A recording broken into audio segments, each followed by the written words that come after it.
welcome. Like Haven said, my name is Carolyn. I'm a member of Buy in Oregon. We're a grassroots alliance of Filipino organizations representing migrant workers, women, youth, and students. We're a part of the National Democratic Movement of the Philippines, and we're here in Portland organizing the 99%. So we're all here today to strengthen the, I started reading your part. My name's Haven. I'm a member of People Organizing for Philippine Solidarity.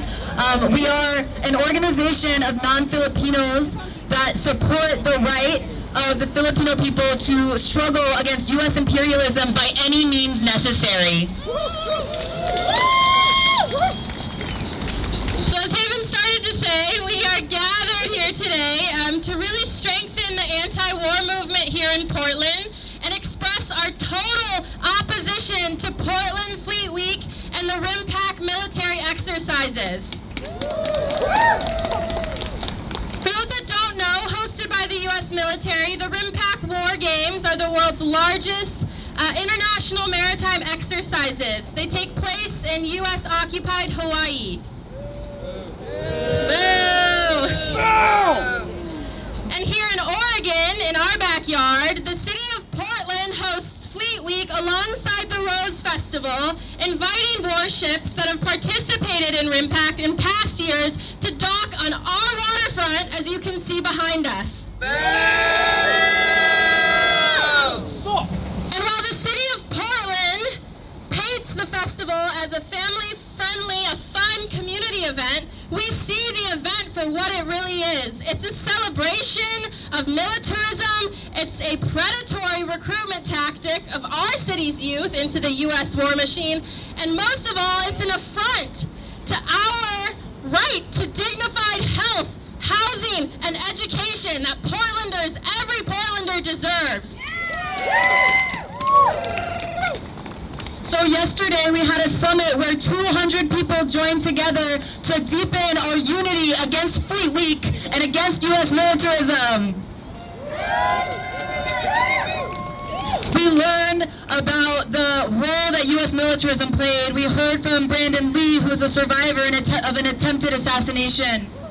Locally, at the same time, protesters disrupted the floral parade, drawing attention to the genocide of Palestinians that our government so doesn't want us to think about. 8 of those people were arrested. Simultaneously, internationally, yesterday, the armed forces of the Philippines bombed Kalinga, which is a rural area of the Philippines. Shame.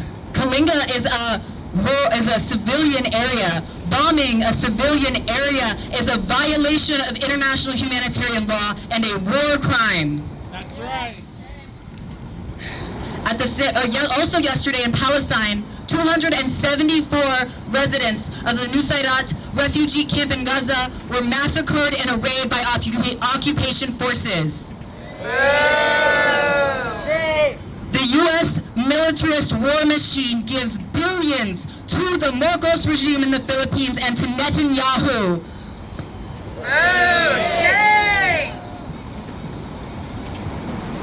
So we're here with you today under that global and local context to oppose Fleet Week and express our rage as we reject all forms of militarization here and abroad.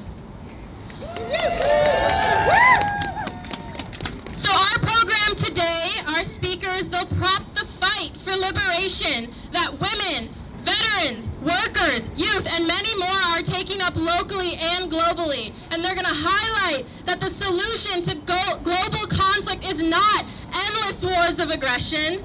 Rather, it's people's resistance and the painstaking community organizing that we can take up together today, tomorrow, and for the rest of our lives. Join me in welcoming our first speaker, Christian May, representing the International Women's Alliance.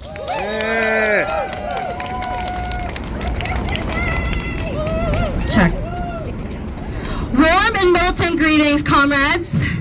My name is Christian, and I'm a member of Gabriela Portland, a militant Filipino women's organization fighting for national democracy with a socialist perspective. Gabriela is also a member of the International Women's Alliance and an anti-imperialist global alliance of grassroots organizations fighting for national and social liberation and gender equality. EWA is advancing the Cancel RIMPAC campaign because military war games like these devastate women and gender-oppressed peoples across the world. During RIMPAC, human trafficking increases by 30%, impacting primarily indigenous women and girls in Hawaii. And we know that wherever military activities are present, women face a heightened risk of sexual violence in their own communities. This also includes Fleet Week here in Portland. The U.S. war machine spouts slogans of women's rights and gender equality as justification to occupy, intervene, and go to war around the world. But we are not fooled. We know the truth. War and militarism are the number one perpetrators of violence against women. And they destabilize our communities and leave thousands of women landless. U.S.-led wars displace our families, ruthlessly kill our children, and leave destruction in their wake. We know that through militarism and state repression, people's resistance is inevitable. Through this struggle, women around the world have chosen to take up the fight for freedom, like the women Red Fighters in the Philippines and in Palestine. We are organizing on the front lines of the struggle. We are leading national liberation movements. We are fighting against imperialist wars of aggression. And we must continue to strengthen our resolve and contribute to the overall anti-war movement. We know that our genuine liberation is only through the militant struggle of national and social liberation.